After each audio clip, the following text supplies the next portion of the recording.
O caminho estreito e difícil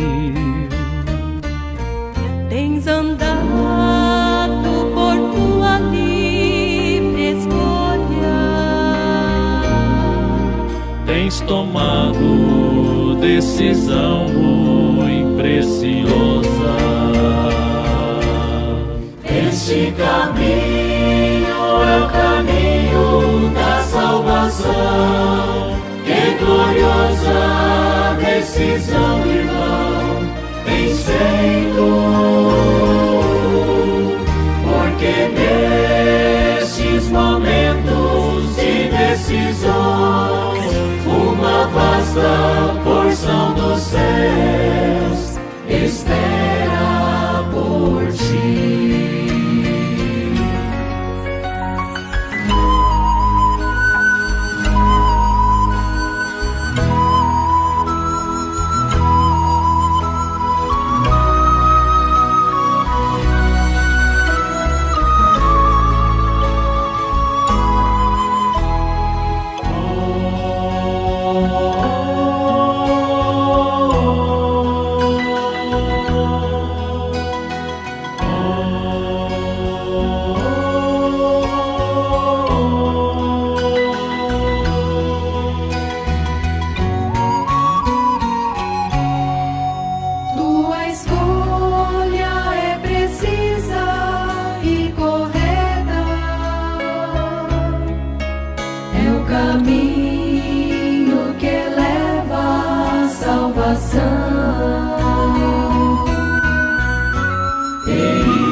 Por si mesmo é o que fará cumprir a tremenda vitória do amor divino. Este caminho é o caminho da salvação. Que gloriosa decisão, irmão, tens feito. Porque nestes momentos de decisões, uma vasta porção dos céus espera por ti. Este caminho é o caminho da salvação. Que gloriosa decisão, irmão, tens feito, porque nestes momentos de decisões, uma vasta porção dos céus espera por ti. Uma vasta porção dos céus espera por ti.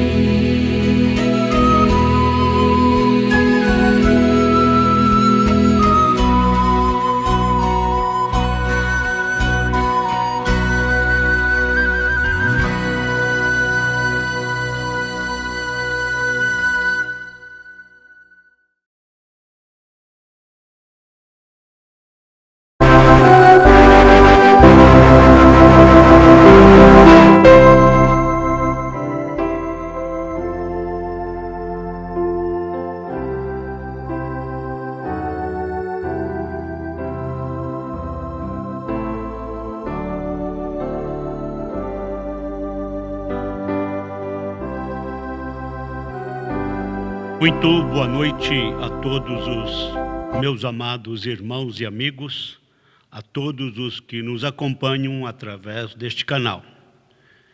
Que o amor de Deus e a comunhão do Espírito Santo e aquela paz que excede todo entendimento seja com todos vós.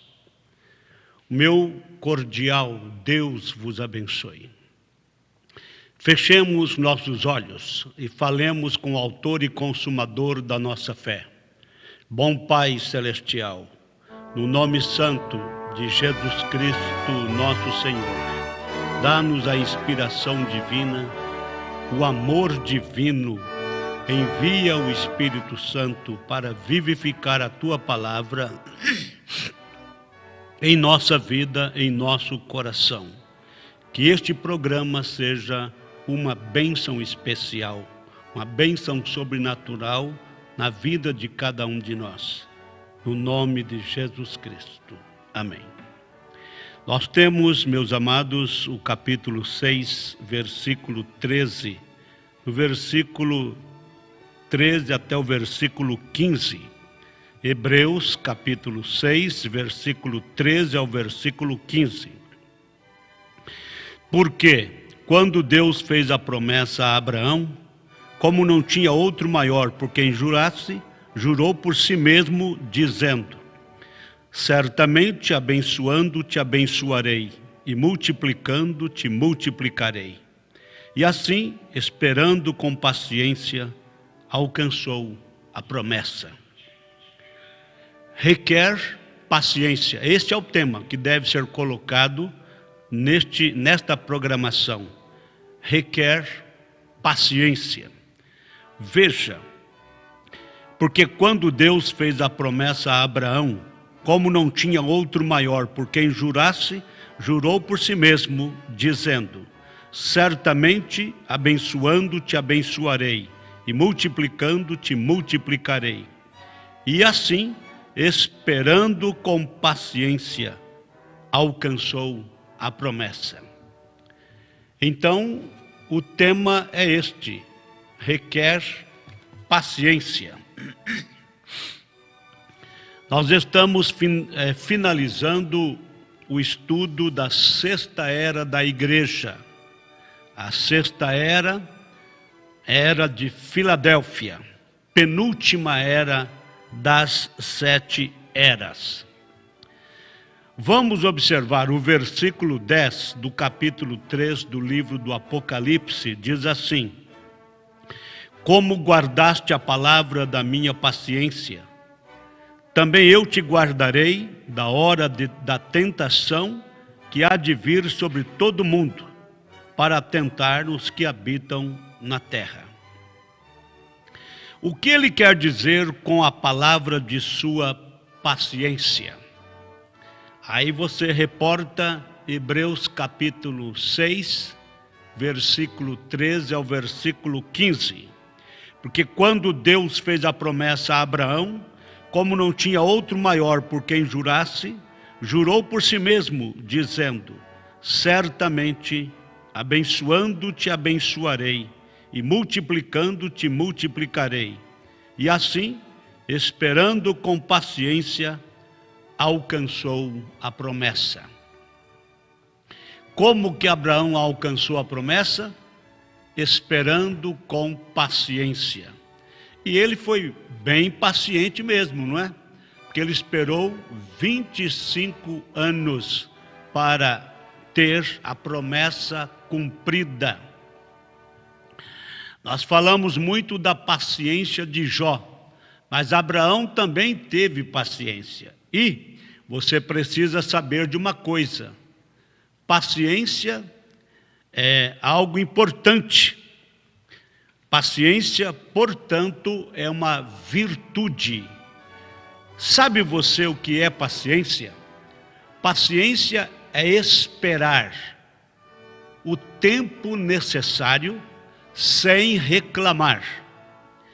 Você vê nas filas de bancos e nas filas do INSS, as pessoas às vezes têm que esperar algum tempo, mas esperam reclamando, murmurando. Então espera forçosamente, por necessidade, não pela virtude da paciência. Repito, paciência é virtude.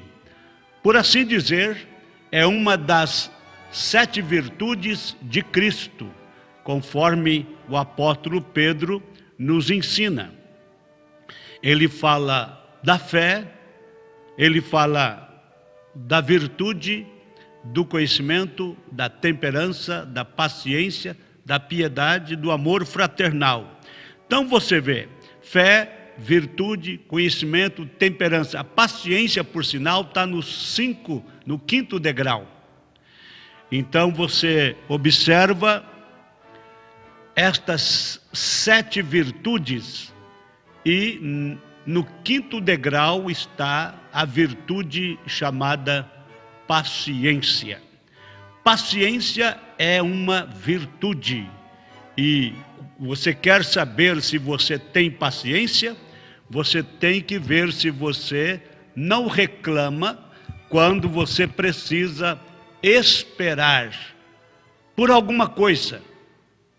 Se você começa a reclamar e murmurar, você às vezes aguenta o tempo, espera, mas não é com paciência, espera por necessidade.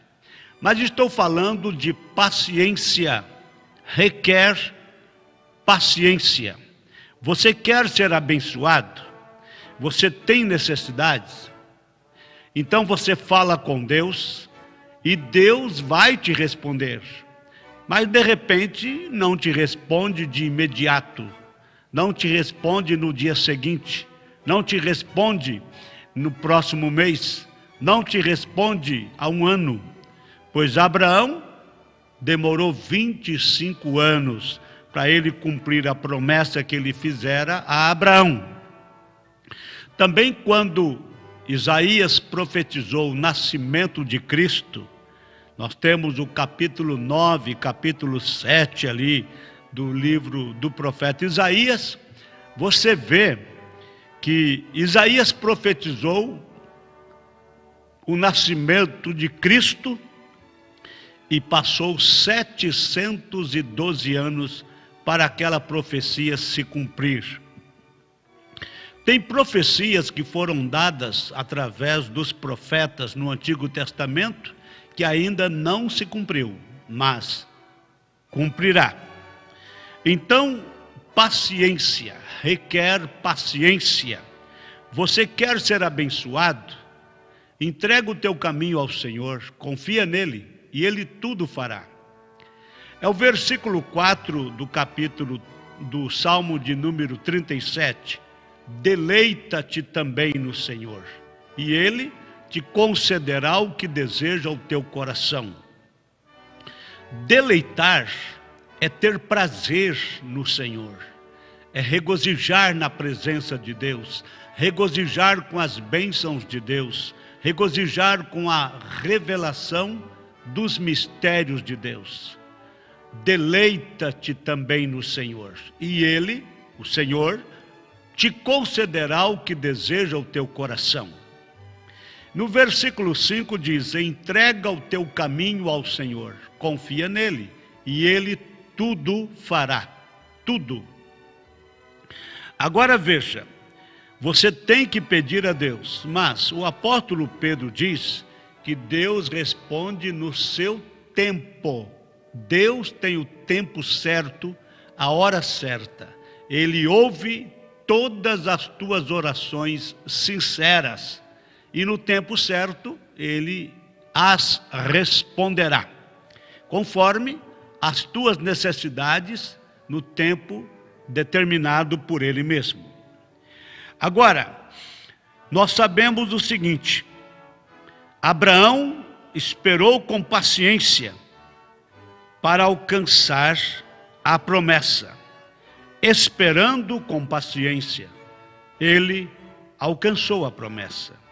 Veja, o Espírito está falando acerca da palavra de Deus que nos é dada. Esperar pelo cumprimento dessa palavra requeria paciência para Abraão. E para você não é diferente. Você precisa ter paciência para com Deus. Assim como requereu no caso de Abraão, ele ficou firme, como vendo o invisível. Você viu? O Espírito está falando acerca da palavra de Deus que nos é dada. Esperar pelo cumprimento dessa palavra requeria paciência, assim como requereu no caso de Abraão. Ele ficou firme, como vendo o invisível. Ele foi paciente e então a palavra finalmente se cumpriu. Nós temos aí o capítulo 24, verso 35 de São Mateus, Jesus dizendo: o céu e a terra passarão, mas as minhas palavras não hão de passar. Ou seja, não falharão. E nas palavras de Cristo, nós temos as benditas promessas. Por sinal, promessas que se cumprem sobrenaturalmente, de maneira que você não espera, mas acontece. Então vamos observar. Quando Deus disse no princípio, haja luz, houve luz, mas não sabemos quanto tempo demorou para a luz aparecer. Mas apareceu. Está correto? Então veja, esperar pelo cumprimento dessa palavra requeria paciência, assim como requereu no caso de Abraão. Abraão, ficou firme, como vendo o invisível. Ele foi paciente e então a palavra finalmente se cumpriu. É assim que Deus ensina paciência a seu povo. Ora, se Deus cumprisse sua palavra em manifestações físicas no mesmo instante em que você orasse, você nunca aprenderia a paciência. Se Deus respondesse todas as tuas orações de imediato, você nunca aprenderia a paciência, mas se tornaria ainda mais impaciente com a vida. Deixe-me lhe mostrar esta verdade ainda mais claramente. Você tem e pode reportar na sua Bíblia, Hebreus capítulo 11, versículo 17. Pela fé, ofereceu Abraão a Isaque quando foi provado. Sim, aquele que recebera as promessas, a palavra de Deus, ofereceu o seu unigênito. Aí está, Abraão foi provado depois que recebeu a palavra da promessa. Depois que ele recebeu a palavra da promessa, ele foi provado.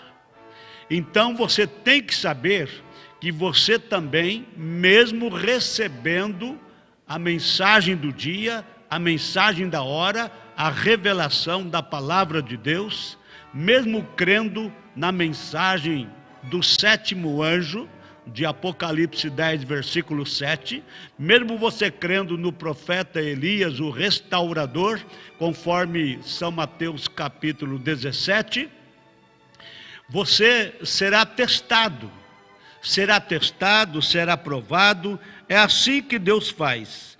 Abraão foi provado depois que recebeu a palavra da promessa.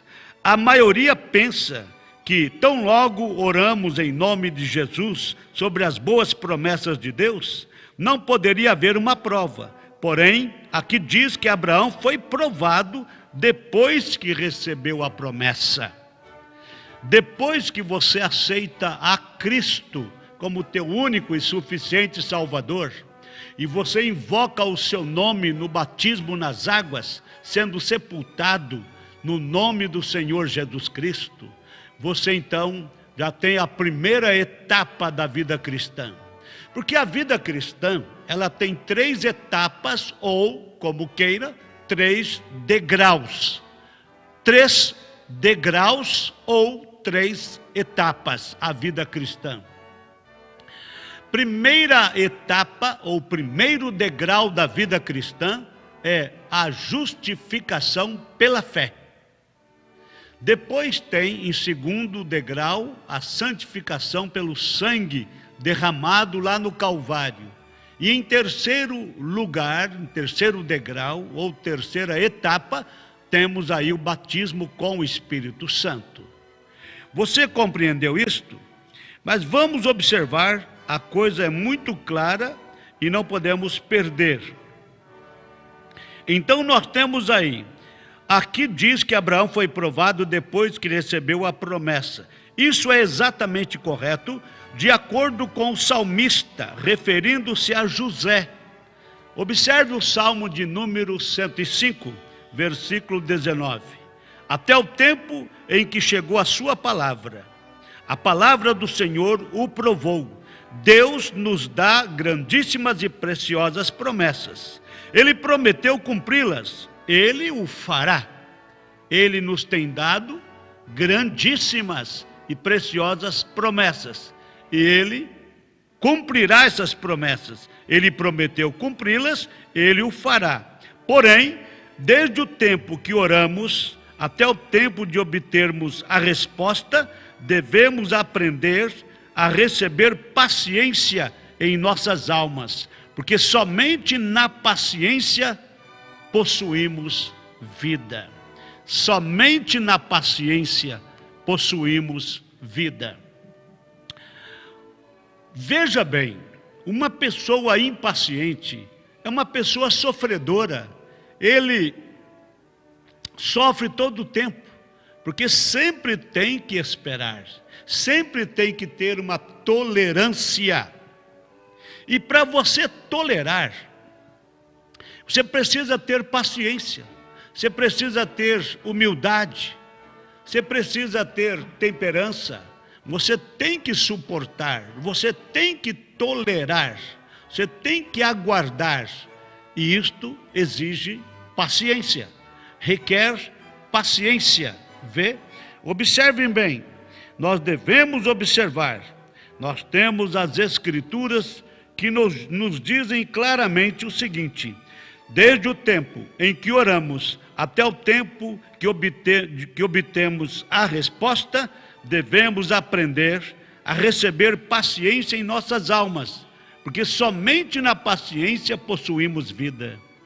Que Deus nos ajude a aprender esta lição, assim como sabemos que o povo desta sexta era, Filadélfia, aprendeu paciência. O povo da sexta era aprendeu paciência. E nós precisamos aprender a ter paciência. Nós temos ali São Mateus capítulo 11, Jesus Cristo disse: aprendei de mim que sou manso e humilde de coração. Quando você aprender de Cristo a ser manso e humilde de coração, aí você vai ter também paciência, se é que você crê em toda a palavra de Deus. Está correto isto? Agora, nós temos que aprender a ter paciência, e que Deus nos ajude a aprender esta lição, assim como sabemos que o povo desta sexta era aprendeu paciência. Lemos a história das vidas destes grandes cristãos. Que contraste vemos entre as suas vidas e as nossas, porque esses crentes grandes cristãos do passado, veja, que contraste vemos entre as suas vidas e as nossas, porque eles eram tão pacientes e quietos, e hoje somos quase que vencidos pela super impaciência e pressa. Nós somos quase vencidos pela super impaciência e pressa. Por que tanta pressa, irmão? Por que tanta pressa, irmã? Por que tanta agitação? Por que tanta conturbação? Você precisa esperar no Senhor. Espera, pois, no Senhor e anima-te. Não desanimes, santos de Deus. Espera, pois, no Senhor e anima-te. Não seja precipitado, não seja agitado, não viva uma vida conturbada, mas aprenda a ter paciência, a esperar, lembrando que nada acontece se Deus não permitir. Nada acontece, nada, absolutamente nada. No capítulo 15 do Evangelho de São João, você encontra Jesus Cristo dizendo: sem mim nada podeis fazer. Normalmente, um bebê nasce no tempo de 9 meses. Então, a mulher, a moça, quando ela casa, se ela realmente está interessada em construir uma família, ela quer gerar filhos, ela quer ter filhos. E ela sabe que, mesmo se casando, ela mesmo concebendo o bebê, ela sabe que tem que esperar os 9 meses para um nascimento normal. Então, a mulher sabe que tem que esperar os 9 meses. E outra coisa, quando um bebê nasce, vai crescendo e vai sofrendo mudanças, vai sofrendo transformações nas faixas etárias da vida. Primeiro é um bebê, depois passa a ser um menino ou uma menina, e depois tem ali a faixa da adolescência, depois a faixa da juventude, e assim por diante. Chega à meia-idade e prossegue o tempo determinado. Gente, Deus não poderia criar o mundo só estalando o seu dedo? Haja o mundo, haja céus e terra, o sol, a lua, as estrelas. Ele não podia somente falar uma vez só, mas ele criou o mundo em 6 dias. Ele repousou no 7º dia. Agora você deve lembrar uma coisa: quando Deus criou o mundo, não havia contagem do tempo. Deus é eterno. Então, em Deus, nós sabemos que um dia para Deus é como 1000 anos, e 1000 anos é como um dia. Nós sabemos disso de acordo com o apóstolo Pedro. Ele fala isto, que um dia para Deus é como 1000 anos, e 1000 anos é como um dia, porque ele não é sujeito ao tempo. Então, na realidade, foi 6.000 anos para Deus construir o mundo, criar o mundo, e descansou no 7º ano, no 7º dia. Então, nós estamos vivendo, já faz 6.000 anos que Deus colocou o primeiro casal aqui na terra. 6.000 anos, e o 7º será o descanso, será o milênio com Cristo.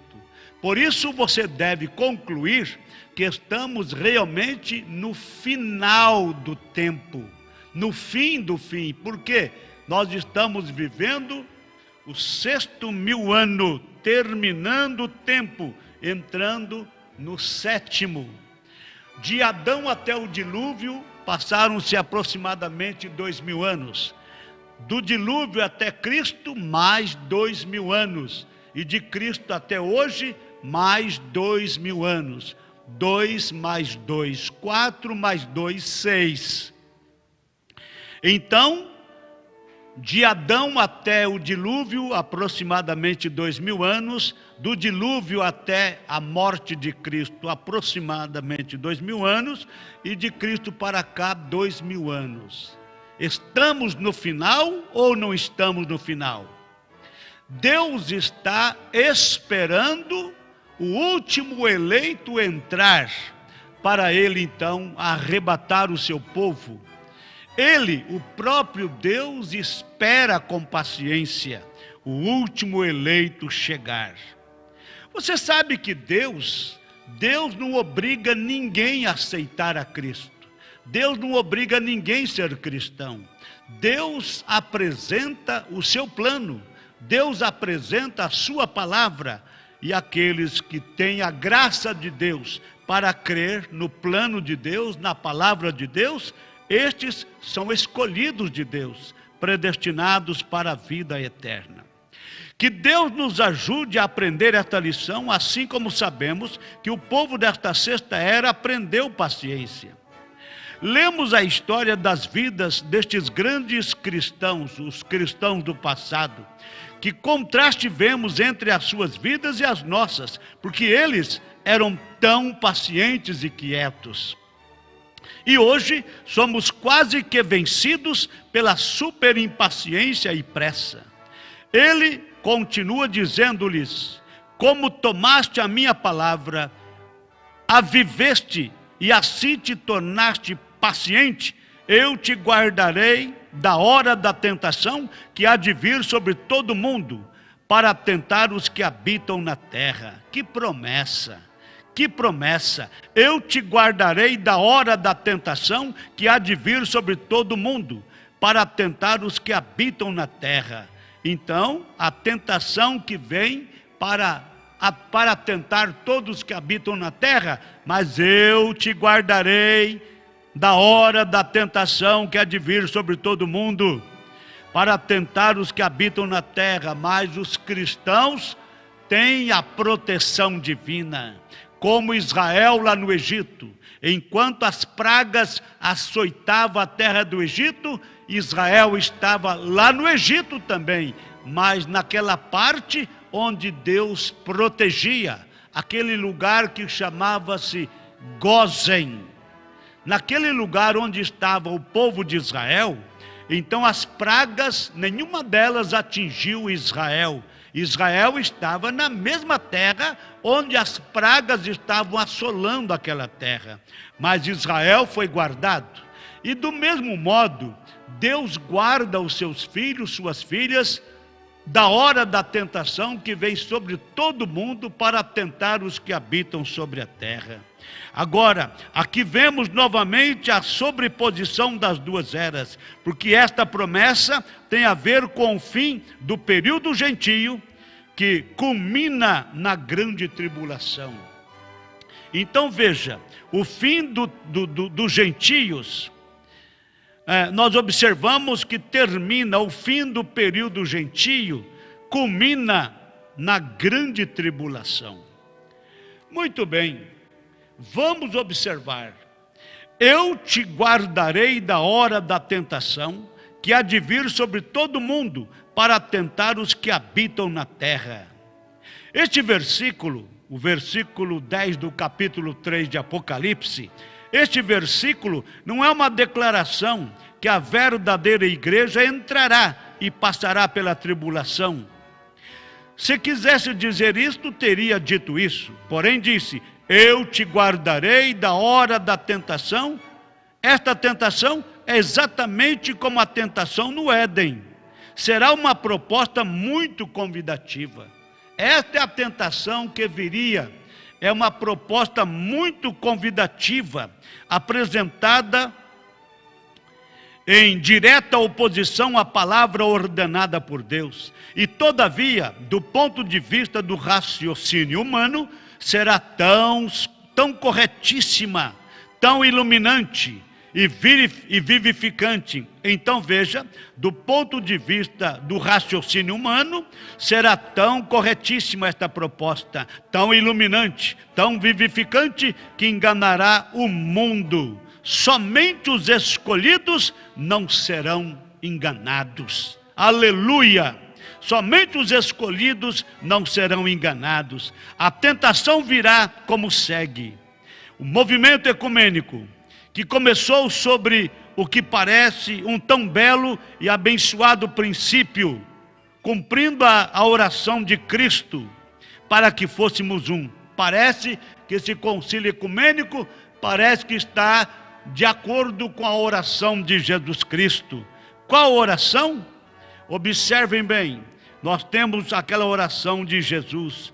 Eles pensam que está cumprindo a oração de Cristo para que fôssemos um.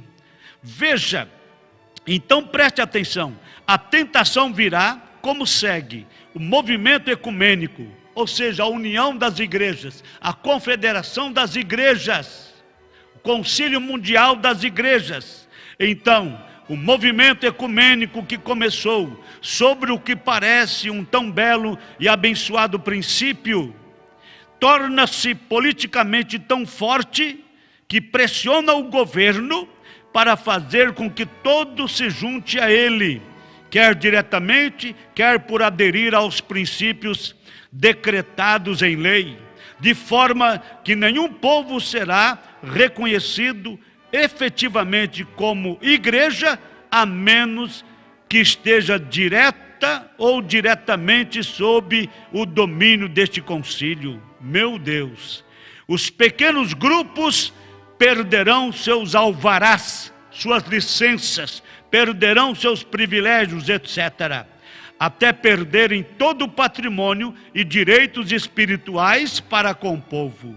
Por exemplo, agora mesmo em muitas, se não na maioria das cidades, a menos que a associação ministerial, veja, preste atenção, agora mesmo em muitas, se não na maioria das cidades, a menos que a associação ministerial local aprove, não se pode alugar um edifício para cultos religiosos.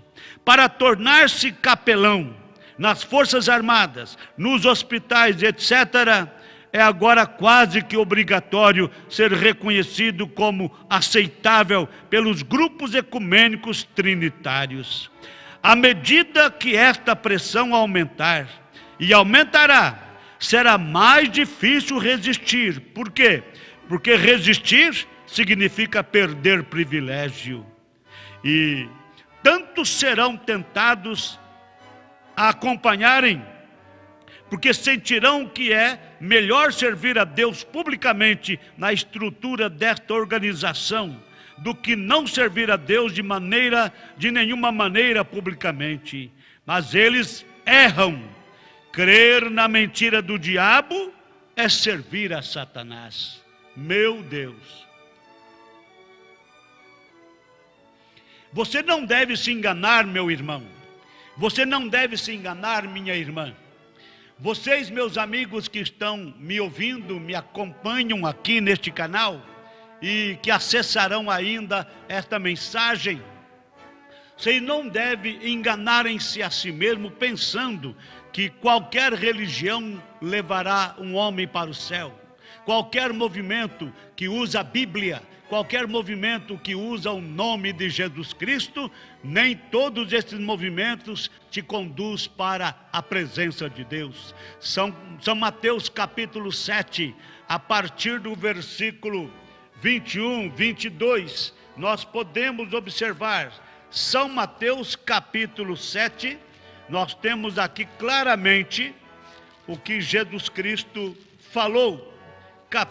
Capítulo 7, versículo 21 de São Mateus.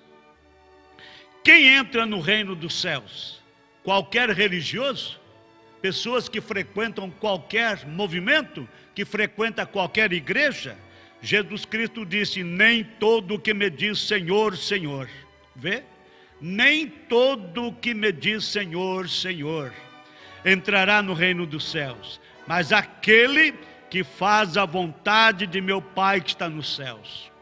Então, é aquele ou é aquele homem ou aquela mulher, aquele moço ou aquela moça, aquele adolescente, ele ou ela, é aquele ou aquela que faz a vontade de Deus, é que vai entrar no reino dos céus.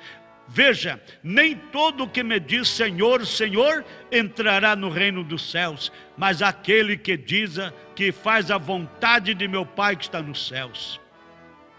No versículo 22, do mesmo capítulo 7 de São Mateus, Jesus Cristo disse, muitos, você ouviu bem? Ele disse, muitos me dirão naquele dia, Senhor, Senhor, não profetizamos nós em teu nome? E em teu nome não expulsamos demônios? E em teu nome não fizemos muitas maravilhas? Eles fizeram isto. Eles profetizaram em nome do Senhor. Podem profetizar em nome do Senhor Jesus. Eles podem expulsar demônios em nome do Senhor Jesus. Eles podem operar sinais e prodígios em nome do Senhor Jesus. Porque eles vão... Jesus disse que eles vão perguntar para ele naquele dia. Ainda não chegou aquele dia, está num futuro próximo. Muitos me dirão naquele dia, Senhor, Senhor, não profetizamos nós em teu nome? E em teu nome não expulsamos demônios? E em teu nome não fizemos muitas maravilhas? E então lhes direi abertamente, nunca vos conheci. Apartai-vos de mim, vós que praticais a iniquidade. Então, meus amados amigos e irmãos, você não deve estar confiando em religiões, não deve estar confiados em igrejas denominacionais, porque Jesus Cristo disse em São João 14, verso 6, eu sou o caminho, a verdade e a vida. É Jesus Cristo. E lembra-te, obedecer a Cristo é obedecer a sua palavra, obedecer o seu evangelho. Você observou isto aí? Agora, eles erram, as pessoas erram pensando, todo mundo que está pensando, todos os religiosos, todos os denominacionais, crentes de organizações feitas por homens que estão crendo, pensando que este movimento ecumênico é de Deus, estão enganados redondamente. Porque esse concílio ecumênico, esta união das igrejas encabeçada por Roma, isto não é de Deus, não tem como. Você vai ver que vai unir todas as igrejas e cada uma delas tem pontos de vista diferentes. Eles não vão se converter a um só ponto de vista, não. Estas denominações, sabe quantas tem? Mais de 10 mil. Mais de 10 mil igrejas diferentes. E cada uma delas tem seus pontos de vista, tem seus costumes, suas maneiras. Então eles não vão se converter todos em um só ponto de vista, não pense nisto. Eles vão se unir, na verdade, pensando que isto é de Deus, mas não é de Deus, é uma colcha de retalhos. Uma colcha de retalhos, para quem não sabe, é uma colcha confeccionada com pedaços de tecido de todo tipo, tecidos lisos, de cores diferentes, estampados, listrados, com bolinhas, enfim, são vários tipos de pedaços de tecidos, então vai costurando, vai emendando e confecciona-se uma colcha de retalho. Uma colcha de retalhos tem retalhos de todo jeito, de todas as cores e de estampas e assim por diante. O concílio ecumênico não passa disto, uma colcha de retalhos. Mas não pense que isto é um movimento de Deus, não. O movimento de Deus é aquele que combina 100% com a palavra de Deus. Veja, mas eles erram. Crer na mentira do diabo é servir a Satanás. Mesmo que você queira chamá-lo de Jeová, você pode querer chamar aquele movimento, dizer que é de Deus e chamar aquilo de Jeová. Então você está chamando é Satanás de Jeová, mesmo que você queira chamá-lo de Jeová, mas crer na mentira do diabo é servir a Satanás. Enganosamente, enganado, você pode chamar Satanás de Jesus, pode chamar Satanás de Jeová, mas os escolhidos não serão enganados. Por isso você está aí ouvindo esta mensagem, este ensinamento que abre o entendimento. Além disso, os escolhidos não somente serão guardados, porém, à medida que este movimento se torna a imagem erigida à besta, é isto precisamente o que o concílio ecumênico vai fazer, vai erigir, vai construir a imagem da besta. Você sabe que a besta é aquele dragão vermelho, é aquele movimento daquela primeira igreja que se denominou, que se organizou e passou a perseguir o povo de Deus. Então, veja, os escolhidos não somente serão guardados, porém, à medida que este movimento, o ecumênico, a confederação das igrejas, à medida que este movimento se torna a imagem erigida à besta, os santos terão ido no arrebatamento, os santos irão no arrebatamento, os escolhidos, os que fazem parte da igreja noiva, terão ido no arrebatamento por esta ocasião. E este pequeno movimento agradável e atraente que começou em companheirismo em Éfeso, preste atenção, este pequeno este pequeno movimento agradável e atraente que começou em companheirismo em Éfeso se tornará um monstro de Satanás que corrompe e engana todo mundo. Porque o sistema eclesiástico dos católicos romanos e dos protestantes, ao se juntarem, vai se juntar o sistema eclesiástico. Você sabe que eclesiásticos religiosos, os cabeças, a cúpula das igrejas, veja, o sistema eclesiástico dos católicos romanos e dos protestantes, não é só os católicos romanos, mas a união dos católicos romanos e os protestantes, o sistema eclesiástico dos católicos romanos e dos protestantes, ao se juntarem, controlarão toda a riqueza do sistema mundial. Você ouviu bem isto? O sistema eclesiástico dos católicos romanos, não são só estes, mas o sistema eclesiástico dos católicos romanos e dos protestantes, ao se juntarem, controlarão toda a riqueza do sistema mundial e forçarão, obrigarão toda a terra para dentro de sua armadilha religiosa, ou os matarão. Forçarão toda a terra para dentro de sua armadilha religiosa, ou os matarão, por lhes recusar o direito de comprar ou vender. Vai ser recusado. Esse direito de comprar e vender é uma armadilha religiosa. A união do povo eclesiástico, romanos e protestantes, é uma armadilha religiosa.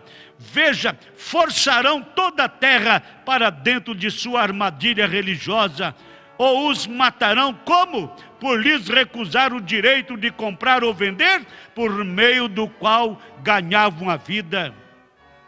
Isto se cumprirá completamente, porque as filhas da prostituta estão quase que de volta a ela. Nesse interim, Roma adquiriu quase que todos os suprimentos de ouro. Roma vai ter o domínio sobre o ouro, quase todos os suprimentos de ouro. Nesse interim, nesse movimento ecumênico, nesse interim, Roma adquiriu quase que todos os suprimentos de ouro. Os judeus têm os bônus e todo o papel. Na hora certa, a prostituta destruirá o sistema monetário do presente dia, retirando de circulação todo o papel. Você viu? Na hora certa, a prostituta destruirá o sistema monetário do presente dia. Como? Retirando de circulação todo o papel e exigindo ouro. Sem nenhum ouro, o sistema desmorona. Então vai tirar de circulação todo o papel, todos os documentos, papel, moeda, o dinheiro físico, vai tirar de circulação todo o papel, exigindo ouro. E sem nenhum ouro, o sistema desmorona, o sistema cai. Os judeus serão apanhados na armadilha e entrarão na aliança, entrarão no acordo, cairão na armadilha, e a igreja prostituta assumirá o comando do mundo inteiro. Meus amados irmãos, requer paciência para você esperar, para você ver. Você deve estar buscando a face do Senhor dioturnamente. Você precisa obter da parte do Todo-Poderoso a verdadeira compreensão. Você não deve pensar que estando numa igreja qualquer, servindo em qualquer religião, em qualquer organização religiosa, que tudo estará bem. Não. Deus não aceita qualquer movimento, Deus não aceita qualquer tipo de adoração, porque Ele aceitou a adoração de Abel e rejeitou a adoração de Caim. E é a mesma coisa, se você não fizer o correto, Deus não vai te aceitar. Deus disse para Caim: se fizeres bem, não haverá aceitação para ti. Você não está vendo aí que eu aceitei a oferta do teu irmão Abel? Do jeito que ele fez, eu aprovei. Do jeito que ele fez, eu aceitei. Você fez diferente. A sua maneira não condiz com o meu plano. Portanto, se você fizer igual o seu irmão fez, haverá aceitação para a sua oferta, haverá aceitação para a sua adoração. Mas Caim, ele endureceu e não quis dar ouvido para aquela colocação, para aquela oportunidade, para aquela chance. Hoje, a mesma coisa, existe mais de 10.000 igrejas na terra, mais de 10.000 pontos de vista religioso, e eles dizem que estão adorando a Deus, mas na verdade, ao crer numa falsa doutrina, ao crer numa falsa doutrina, num falso ensinamento, eles estão crendo em Satanás. Mesmo que eles chamem ele de Jeová, mesmo que eles dizem que é Jesus, é Jeová, mas se não é a adoração certa, ali não está Jeová, ali não está Jesus Cristo. Sabe onde é que Jesus Cristo prometeu estar? Não é nas igrejas, não é nas denominações, não é nas organizações feitas por homens, não. Ele prometeu: onde estiver 2 ou 3 reunidos em meu nome. Veja o capítulo 18 de São Mateus, a partir do versículo 18. Nós podemos até repassar, folhear as escrituras, o que faz bem. É o capítulo 18 de São Mateus. Veja, versículo 18 em diante. Em verdade vos digo que tudo que ligardes na terra será ligado no céu, e tudo que desligardes na terra será desligado no céu. Também vos digo que, se 2 de vós concordarem na terra acerca de qualquer coisa que pedirem, isto lhes será feito por meu Pai que está nos céus. Por que, Jesus? Porque onde estiverem 2 ou 3 reunidos em meu nome, aí estou eu no meio deles. É aí onde Jesus prometeu estar. É aí onde Jesus prometeu fazer-se presente. Onde estiver reunidos, ainda que seja o número de 2 ou 3, mas se estiverem reunidos sinceramente, honestamente, da maneira certa, reunidos em nome do Senhor Jesus, ali Ele está presente. Veja, nós precisamos observar, Deus não aceita qualquer religião, Deus não aceita qualquer adoração, Deus não aceita qualquer credo, muito menos os dogmas.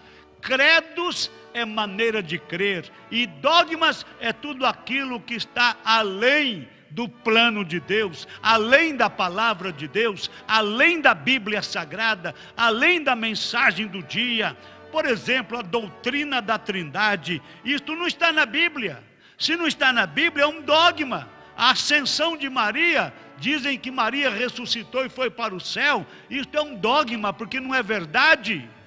Purgatório na Bíblia não existe, então é dogma. A doutrina de Pai, Filho e Espírito Santo, o batismo em título de Pai, Filho e Espírito Santo, isso não está na Bíblia. Nunca você vê na Bíblia um batismo realizado em títulos de Pai, Filho e Espírito Santo. Todos os batismos que aconteceu, que estão registrados na Bíblia, é só você ler o livro dos Atos dos Apóstolos. Você começa com o capítulo 2, verso 38, você vai ver que o batismo foi ordenado em nome do Senhor Jesus Cristo, e quase 3.000 almas aceitaram aquele batismo, o primeiro batismo efetuado. Capítulo 2, verso 38 do livro dos Atos. Depois você vê também o capítulo 8, versos 16 e 17. Depois você vê o capítulo 10, versículo 44 em diante. Depois você vê o capítulo 19, tudo estão no livro dos Atos dos Apóstolos. Atos capítulo 2, Atos capítulo 8, Atos capítulo 10, Atos capítulo 19. Leia todo o capítulo. Capítulo 2 é o versículo 38, 37, 38, 39. Atos capítulo 8, verso 16, 17. Atos capítulo 10, verso 44 em diante. E Atos capítulo 19. Todos os batismos que estão registrados na Bíblia, eles foram efetuados, realizados em nome do Senhor Jesus Cristo. Então esse batismo em título de Pai, Filho e Espírito Santo, não tendo respaldo bíblico, não tendo base bíblica, é um dogma, porque foi aumentado, foi acrescentado.